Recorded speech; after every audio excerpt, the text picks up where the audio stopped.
Hello guys, and welcome back to my channel.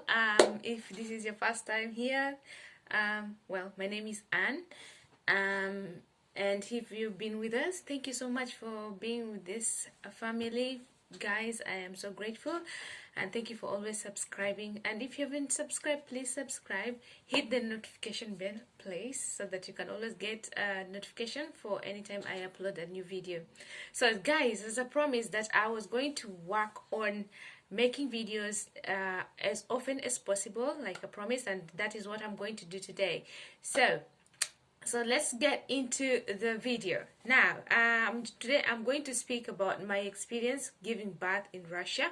I've given birth twice in Russia. I think I mentioned that in my previous video that I have two kids now.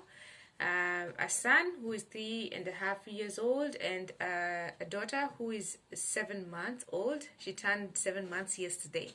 So, let's first talk about my my pregnancy journey. So first time when I was pregnant with my son,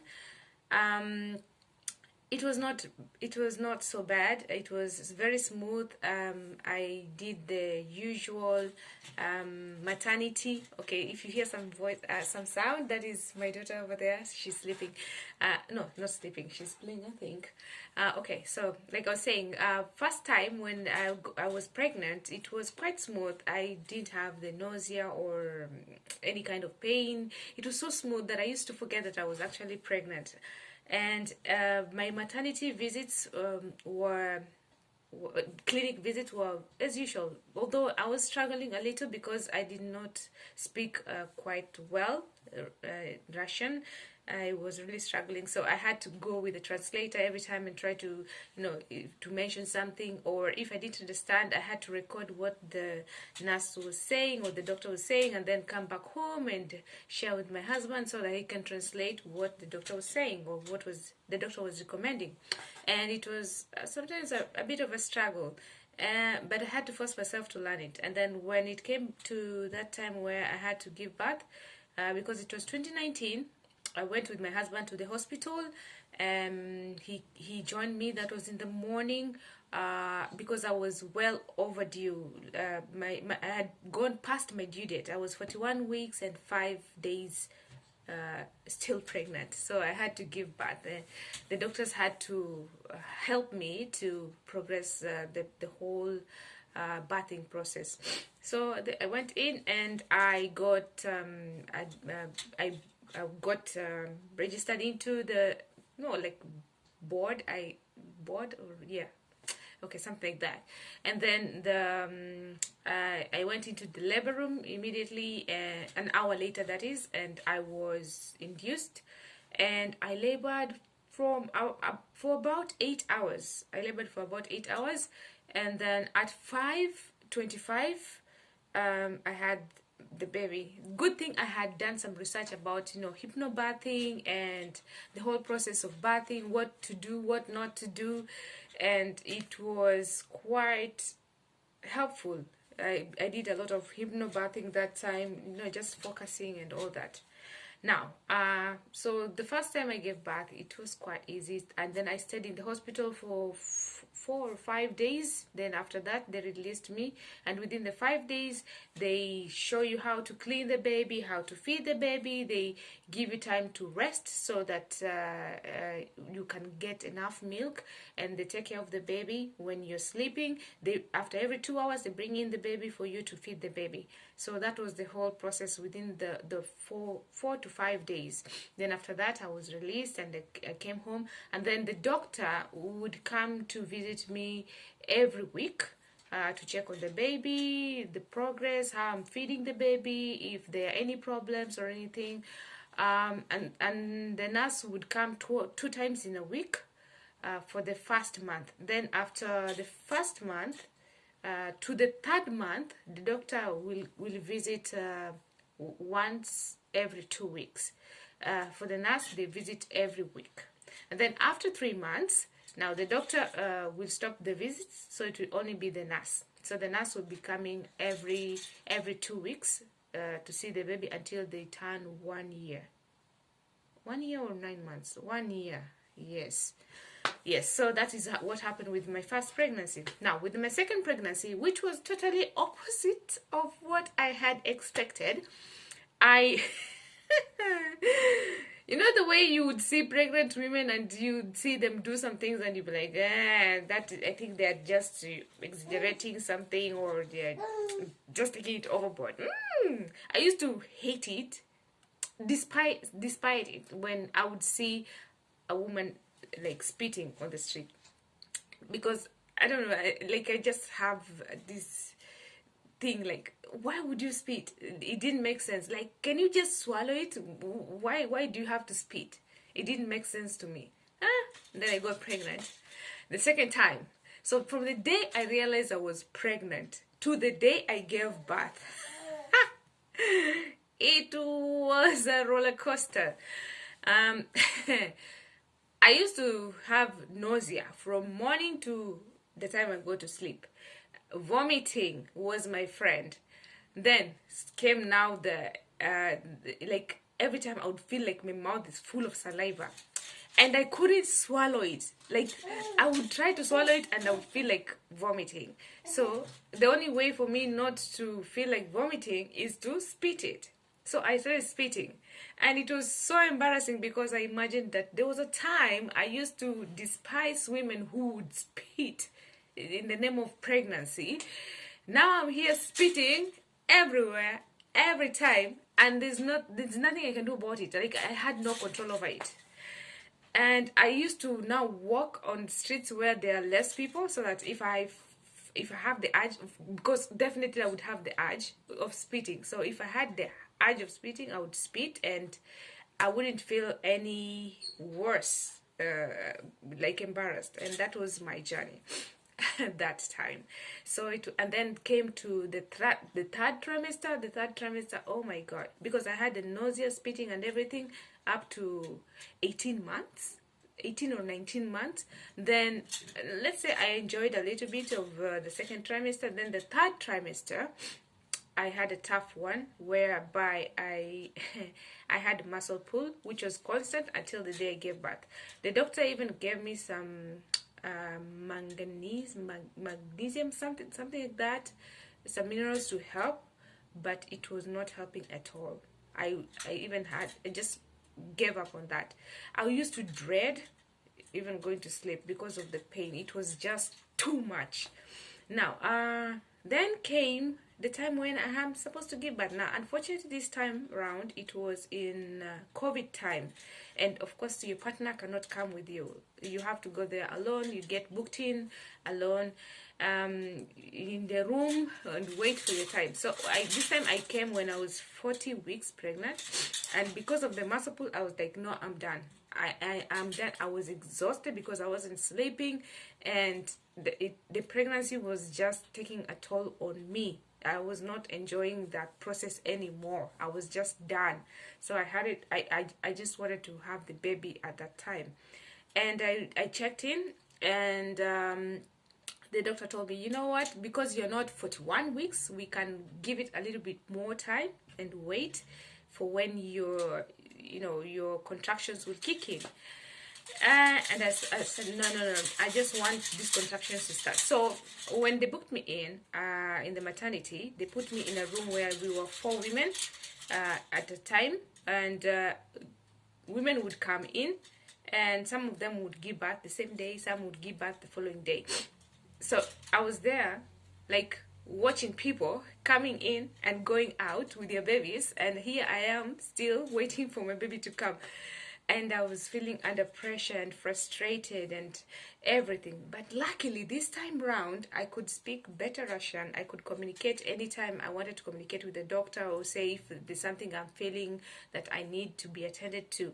So it was quite easier. So I'm here, day 1. Of course, I wasn't going to give birth on that day. Day 2, day 3, now I get frustrated because now this is too much. I can't be here 3 days and it's COVID time and I'm still waiting to give birth. So I told myself, you know what, I'm going to walk on these corridors until this baby comes, until my water breaks. So I started walking up and down, morning to evening. I have lunch, I go back to work, walking up and down the corridor. I have dinner, I go back, walking down the corridor. And the doctor was like, and you need to calm down, you need to relax, you need to rest, because if you don't rest, you will not have the energy to give back. But I was like, if I don't do that, the baby will not move down. I need to move this baby down. So what I didn't understand, and the thing I just had forgotten about it, is that for your body to produce oxytocin, you have to be in a very rested, calm state for you to produce this oxytocin so that it can progress everything. I had forgotten that. Like, stress was overwhelming me at that time. I wasn't even thinking straight. So I decided what I'm going to do is, you know what? Let me just continue with the walking. And I walked and I walked and I walked, and nothing was happening. I was exhausted. And then the doctor advised me, you know what? Because your cervix is not ripening, it's not opening at all, you just need to relax and wait until it happens, and then we can help you. But until then, there's nothing we can do. We just have to wait for the natural process. And she told me, would you like me to give you something to help you sleep? I was like, no, I'll just go and sleep. So I went, lay down, and 5 minutes into laying down, because I was really exhausted for not sleeping for almost 2 to 3 days. Most of the time I was just walking on the corridors like some crazy woman. I completely blacked out, and then I slept through like almost 12 hours without waking up to go pee, which was unusual. The next morning I woke up, and it did the magic. So we went for the usual check in the morning, which was around 6. And when they're doing the check, they tell me, oh, you've opened up. You're 2 centimeters open. This is good. This is good progress. You see, the sleep really helped you out. I was like, oh, thank God. So they put some tab just to ripen the cervix. And when they put this tab, it really now, things started, I could now feel some serious contractions, because the contractions I was feeling earlier, they were just I was forcing my body to have the contractions, but nothing was happening, because there was low oxytocin. So of course nothing would happen with whether I was feeling the contractions or not.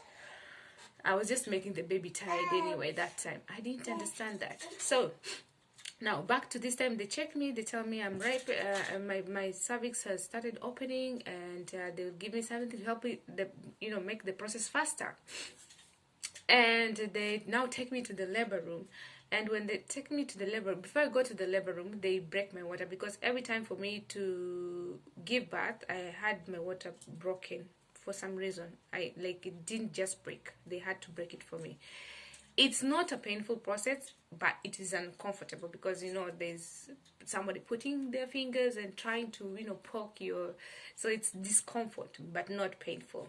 So for those who are going into that process, do not worry, it's not a painful thing, it's just a discomfort you feel like when you go to pap smear.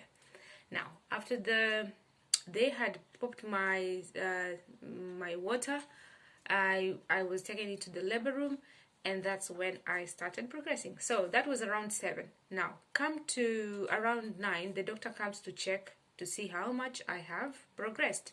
They check, I'm 5 centimeters. So in my head, I'm calculating 5 centimeters dilated. That means I have 5 more hours before I give birth. But hopefully, I'll give birth earlier, because this is the second time. Oh, no, actually the 3rd time, because this is my 3rd baby. Now, after checking me, and I'm calculating 5 hours, oh my God, and the pain, I've already been induced. The pain is crazy. I am thinking oh my God, what am I going to do? Now I remember my hypnobirthing that I'd been practicing for the freaking 9 months. So I start working on the hypnobirthing. I put on the music, the calming music, the encouraging music that keeps telling me you're beautiful, you're smart, you're intelligent, you're strong, you're gonna do this. This is a natural process. Accept it. God is taking control, and all that encouragement that I needed, because my husband was not there, and literally there was nobody in that room. I was just alone, me and the machines, like beeping machines to check the baby's heartbeat. So well, I I told myself, you know what? I've been here for almost a week. I cannot imagine that this baby will not be born before 12 midday. So I went on my knees and I told God, God, I'm going to have this baby. Let's make an agreement. I'm going to have this baby before midday. And this baby will be here and I'll be holding my baby. And by the time it gets to midday, I want to be eating my lunch peacefully. And I was so serious. I was so damn serious. I'm praying, but we are like, we're having a conversation. God, at that time, that is between the contractions. When, between the contractions, you can actually sleep for some reason. I don't understand how, but it happens, yes. So that time, that is when I did the prayer. And then I told the nurse, give me the ball. So she brought me that ball and I started bouncing on it. And I was bouncing. My friend, I was bouncing. I did not want any joke. I had already read that you need to drink water to help with the process. I was drinking water. There was 2 bottles of water next to me. 2 liters of water. I was drinking like nobody's business. Drinking and peeing. And yes, actually it helped to progress everything. But now I think the thing that helped me a lot was now the hypnobirthing, the calming and focusing, and like just telling yourself you're going to do it. This is a natural process, and that calming, it's magic. And when the pain was coming, I wasn't screaming. I was just taking my deep breath, like I was breathing into it. You would think I'm crazy. Like I had mastered hypnobirthing. I was the master. I was the guru. Come, I teach you. Like, I think I should open a school for hypnobirthing. I'm the guru right now. Hey, where my friend? Okay, so I do all that, and thankfully, about 11, this lady comes to check me. The doctor. She's like, "You are 7 centimeters." I'm like, "What? 7 centimeters? No, that's not happening. No, this baby has to come before midday." I'm like, okay, so now let's go back into focusing. So I do the hypnobirthing, and now the pain, now the contractions are becoming stronger and stronger. So at 11:30, I feel like peeing. So I tell her, please come check. I feel like peeing. She's like, no, if you feel like peeing, we should just give you a place to pee. So you pee in your bowl. I'm like, okay, I feel like peeing, but I don't know. Like, also, I feel like going for number 2, but I'm not so sure. She's like, no, just relax. Because she had checked me like 30 minutes ago. I was 7 centimeters. So I needed to relax and wait for 3 other hours before I am ready. And then I go into now labor, like serious labor. I'm like, I think the baby is coming. She's like, okay, if you feel that the baby is coming, okay, just lay there and put your legs up. Then I'm like, if you don't come and deliver this baby, I'm going to deliver this baby right now because she's coming. Like I can feel it. Like really, she's coming. She's like, okay, fine. Now she drags herself. She comes to check, only for her to see the crowning, and she's like, what? And then she goes into some frenzy panic for some minute, and she's like, call the other doctor, because they have to be 2 doctors and 2 nurses in the room. So she calls for the other doctor. The other doctor is somewhere lost, maybe doing something, and I'm like, no. So I push when she's still dressing up. She had just put on her gloves and the apron. So the nurse come to, like cover her hair while she is trying to now help me to like pull and hold the baby's head. And then I push the first time. The baby's head comes out. And then she's like, okay, now you need to breathe into it. Now, as I'm breathing into it, the other nurse is still trying to get the doctor to come. And then I'm breathing into it. And then the second contraction comes and the baby is out. So by the time the doctor arrives, I've already given birth. And she's like, what? You just called me like a minute. How is that even possible? It's like, me too. She surprised me. Like she's really funny. She was 7 centimeters 30 minutes ago, and now she's having the baby.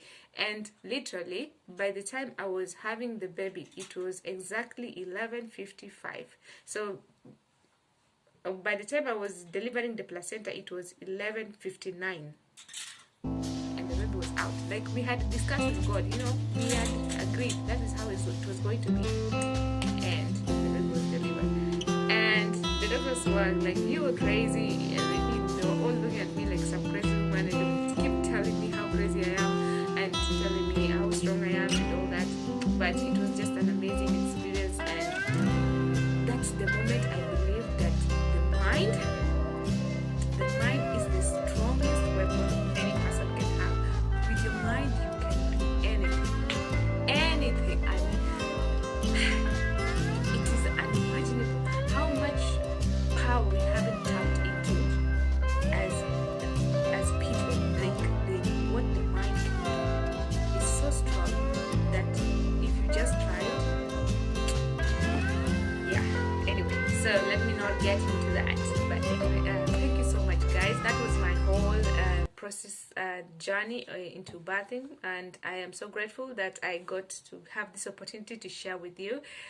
It will be so nice if you subscribe, and I'll be bringing you more stories about my life in Russia and motherhood and everything about my life at this point. And anytime you have any questions, maybe something you would like me to talk about, please go into my comment section and you can suggest any kind of video you would like me to have for you, prepare for you.